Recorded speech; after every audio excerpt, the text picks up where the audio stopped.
All right, we're finally up. My apologies. My computer is garbage. I scheduled this about 17 minutes ago, right when Jeff Passan released the news that the Yankees are re-signing Cody Bellinger. And I don't mean to start this off with a bunch of complaints, but I'm pretty fucking pissed. Sorry, my grandpa's not going to be happy with me cursing to start this. But what's up, everyone? Bryce Gelman here, talking about the news that Cody Bellinger is re-signing with the New York Yankees. I've got a lot of takeaways from this, and I'm gonna start here because I tweeted this out, but this was my first thought when I saw the deal. I saw how long the contract is for. This is a terrible look for Scott Boras. I mean, this is terrible. He went into the offseason with an absurd ask. 7 years for Cody Bellinger?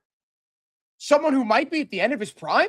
A guy who hasn't had an amazing season in, 4 or 5 years? Yeah, he's a 5-WAR player last year, but do you think he deserves 7 years? So I'm glad that he didn't get what he was asking for. Scott Boras looks terrible in this situation. Bellinger gets 5 years. He's got opt-outs after the second and third year. He gets a $20 million signing bonus, and he's got a no-trade clause. So he still gets a lot. He still gets a lot, but he doesn't get what Scott Boras is asking for, and I think that that's a terrible look for Scott Boras. Bellinger still gets a great contract here. And I think that this is more of a sign of where the market is and what the Dodgers are doing than of how good Cody Bellinger is. I think that this is what comes from players who maybe don't deserve them getting exorbitant contracts. And we see it all across MLB. And last night when we saw the Mets trade for Luis Robert, Robert, whatever the hell his last name is, I'll learn it now. But whenever they traded for him last night, you knew that the Yankees would probably get Bellinger or maybe the Blue Jays. The Yankees still give Bellinger a lot of money. The opt-outs are not going to mean anything. Like, there's no way he's going to opt out from this massive contract. He got what he wanted in terms of the opt-outs. Is he going to have a 6 or 7 WAR season to the point where he's going to be able to get 6 or 7, where he's going to be able to get 7 more years after this year? No, I don't. And you've got people out there. I've got a Red Sox friend of mine that's clowning the Yankees right now, saying the Yankees did a terrible job here. People were going to criticize the Yankees if they got him or if they didn't, and they got him. When you looked at that lineup without Cody Bellinger, you saw a lineup that probably wouldn't even be able to compete in the AL East, much less compete for a World Series. The Yankees needed Bellinger, and they brought him back on it's a massive contract. It is.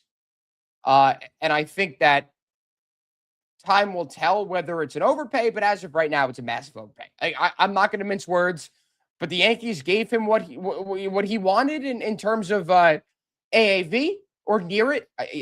He came out and wanted $37 million a year over 7 years, which is idiotic. And again, I started this with lambasting Scott Boras, and he didn't get what he wanted here. You kind of realize as time goes on after what happened with Jordan Montgomery and Blake Snell a couple of years ago, that Scott Boras maybe doesn't have the pull that he used to. Yeah, he could still get the best players in MLB a lot of freaking money, but in terms of guys who are, not, I wouldn't say middle of the road, but in terms of guys who are good at baseball, no one is denying these players are not good. Guys who have value, they don't get what Scott Boras asked for them. And maybe it's just it's a negotiating tactic.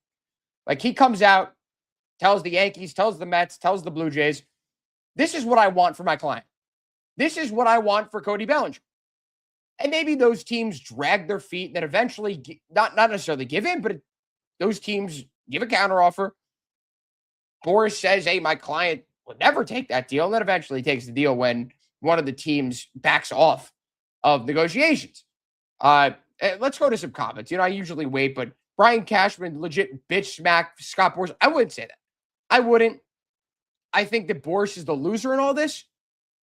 He still got his client $30+ million a year. A guy who was on a 1-year prove-it deal before the season. Wellesley says, glad they got him, but this is a terrible offseason. They've done nothing to improve this team from last year. 100%. 100%. And I'm not here to rain down on people's parade. I'm not here to. Spider Sammy says, get a job. How about you get a job? You're on my live stream right now. But yeah, it's a terrible offseason. You look at what killed the Yankees in the postseason last year, and that was, of course, postseason hitting. The pitching was fine. The pitching shouldn't be relied on to win like that. When your bats are that cold, it is impossible unless pitching is top of the line. Unless guys are going out there and twirling gems on a game by game basis. And it's unfortunate that we saw some very solid performances. Cam Schlittler, which eventually ended up meaning nothing. They won the series against the Red Sox, and I think no one will forget that. But in the grand scheme of things, not getting out of the ALDS was a disaster. No matter what the Yankees want to say, and nothing will change. Nothing will change. I'm reacting to this here, and again, I'm not here to discourage you from watching the Yankees. I'm not here to discourage you from being excited about the signing, but I think when push comes to shove, this organization has not done enough to compete with the Dodgers, and no one is able to. No one has billions and billions of dollars like the Dodgers do. But the Yankees are no longer the Yankees. We saw that last year when they lost out on Juan Soto to their crosstown rivals. It is hard for me to get as invested into baseball with what the Dodgers are doing and with how the Yankees spend their money and how frugal they are. They had no choice but to re-sign Cody Bellinger. They didn't. You don't, then you potentially have the worst lineup in the AL East, sans the Baltimore Orioles, who have a solid lineup as well. The Yankees were never going to be in a position not to compete for a World Series, but to compete for the playoffs if they didn't have Cody Bellinger. And you could say what you want about the pitching staff, the bullpen, no guarantees there. The starting rotation, especially when Garrett Cole comes back from his injury from Tommy John, when Carlos Rodon, listen, he's a solid 4 or 5 guy. They overpaid him. What are you going to do? Nothing you can do about that. But when those two guys return, the Yankees have one of the best rotations in MLB, but that was not what killed them in the postseason last year. Was it as good as we expected? No. But was that what their Achilles heel was? No. It was the Trent Grishams of the world, the regular season merchants, Bellinger, Jazz, all of these guys just failing to perform in the postseason, especially when you get your best output from Aaron Judge ever in the playoffs. You finally get production from Aaron Judge in the postseason, and everyone shits the bed. Bringing Bellinger back returns them to status quo. It returns them to the place they were last year. Not good enough. Not good enough. But they had to do this. They had no choice. If they didn't do it, fans would be all over Brian Cashman. And rightfully so. January 21st. Pitchers and catchers report in less than a month, and I am not excited about this Yankee season. I wasn't excited about last year, and that turned out to be a pretty valid sentiment going to the season, with them losing in the ALDS in pathetic fashion. Wellesley also says Hal is content with being a loser. Unfortunately, that's what will always hold his team back. Of course, he doesn't love baseball. He's too business-minded. He's looking at everything from a macro view of how can I make money? And they bring in the most revenue in MLB. I think the Dodgers like 1A and Yankees 1B. I think the Yankees are number 1. Apex says I would include Dominguez or Jones plus Heel or Warren for that trade. I'm assuming you're referring to Freddie Peralta. They really left them no choice. They have to make a big splash. The Yankees need to clean house. It's never going to happen. They announced the Belly deal right in the middle of it's hilarious. That's very funny. Respect to the Yankees for that. Is it pink? Crazy comment. Hal is banking on there being a salary cap after the lockout, which is insane. Listen, I'm not denying that's the case, but as the owner of the New York Yankees, what are we doing? What are we doing? If there's any team that shouldn't want a salary cap, it's the Yankees. The big, bad, evil empire Yankees, who are not that anymore. That is not what they should be referred to, and they're not. It's the Dodgers. The Dodgers have assembled one of the best teams in MLB history on paper. Their lineup is insane. Their starting rotation is insane. Their bullpen is now insane. It's disgusting how good they are.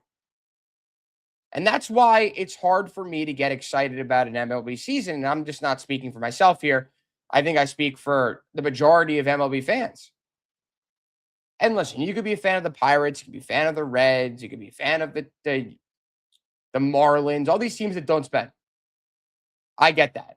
You're yearning for a salary cap, a salary floor. And you might say to me, oh, Bryce, well, why the hell do you share the same sentiment as I do as a fan of these small market teams? Well, you know what? I agree with you that the Dodgers ruin baseball. And that roster is just way too good. Apex says MLB season should last only 1 week from now on. That might be more entertaining than this upcoming season. CBW, no, the Cashman bashing won't stop until they make a World Series again and win it. And everyone can admit they're wrong about him, wrong again. Have I seen you before? You tell me. MLB offseason should last 2 weeks max. The offseasons are terrible. Like, there's nothing enjoyable about it. You get the winter meetings, and no one signs in the winter meetings anymore. Even if people do, they're going to hold out. Bellinger held out. He got the directive from Scott Boras. This is what we are going to do, and it will work out in the long run. And can I say that that did happen? No. Did he still get way more than he deserved? Yeah. But again, I don't think that that's based on how good Cody Bellinger is. I think it's based on the current market. I think it's based on what Scott Boras' original asking price was. And I think it's based on where the Yankees stand right now in their lineup. Even after bringing back Bellinger, it's not good enough. Again, I've said it a million times. I'm not here to rain down your parade. If you're excited about Cody Bellinger, that's your prerogative. It's a move the Yankees made. Terrific. But I'm talking to you guys here because it's big news. Not that I'm excited about it. I was way more excited about John Harbaugh yesterday. That was amazing. This is good. It's welcomed. Welcome news. But again, like, I just find it very difficult to get excited about this team, to get excited about baseball in general. Like, I'm going to spend my hard-earned money at Yankee Stadium paying $20 for a tall boy beer when they haven't done anything to improve that lineup from last year. And I don't want to hear the excuse of, oh, we didn't expect Trent Grisham to take the qualifying offer. Whoa, he did. All right. He did. There's nothing you could change about that. Telling me the Yankees weren't prepared for that at all, and they were so caught off guard that they had to change their entire offseason plans because of that? It's just a reminder of where this organization is at. And I know I'm beating a dead horse. If you've watched me, if you listen to my Yankees conversations, I define what the Yankees do on a yearly basis as insanity. Doing the same thing over and over and over again and expecting different results. They're running it back yet again. Aaron Boone, Brian Cashman, same lineup. They do not have what it takes to go up against the Dodgers. Like, sure, they might, get past the Blue Jays now. Not even saying now. The Blue Jays got better and the Yankees just stayed the same. And the Yankees got showed up by the Blue Jays in pathetic fashion. So you may ask me, Bryce, why aren't you on here? You aren't excited. Well, I just outlined it for you, but to sum it up again, this is an overpay. No matter what you want to say, it had to happen, but it's still an overpay. Two things could be true at the same time. Like, there's just no happiness involved in this sport, especially with how good the Dodgers are. And if you're a Yankees fan, like, I feel bad coming on here and with this reaction. Like, I just am not thrilled. I'm not like moved by this. It's good that it happened. If they didn't bring him back, it would have been a disaster. But they are holding on to, they're hoarding these prospects that, I mean, look at what we expected from Jason Dominguez. 5-tool player, power from both sides of the field. And what the hell has he been? What has he been? A massive disappointment. And a guy that the Yankees refused to put in trades. Spencer Jones is now that guy. He's an older guy with 25, 26. Doesn't seem like he's going to be coming up to the majors in the big leagues anytime soon, especially with Bellinger patrolling center field or left field again. You still got Judge. You still have to play Stanton at DH, which just kills this team. It would be a lot easier if you could play Judge, or if you could put him at DH. But this is the situation that the Yankees brought upon themselves when they traded for Giancarlo in 2018. That was their big splash. And it's still the biggest trade they've made. You can't say Soto because they lost him after a year. Stanton, with that big of a contract, is the biggest move they made for position player the last 2 decades since the A-Rod trade. This team is inherently flawed. A couple of years ago, it was 2 right-handed. Now it's 2 left-handed. And man, I'm happy that the Yankees did it, but I'm not happy that it's as big of an overpay as it is. I'm not. So I just want to get on here quickly. I don't mean to cut this short. I have work in 10 minutes. It's been a long day, up early. And I'm going to take some more time to digest this. I'm going to take more time to, really look into it. And, I still think it's an overpay. I don't think my mind is going to change and get moved by that. But go Yankees, I guess. Like, congratulations to Brian Cashman for bringing back Cody Bellinger. And the biggest loser of all of this is Scott Boras.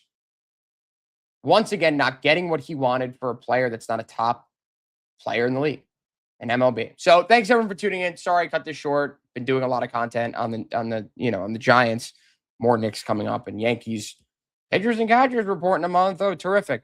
I will talk to you all very soon. Thanks for tuning in. Goodbye, everyone.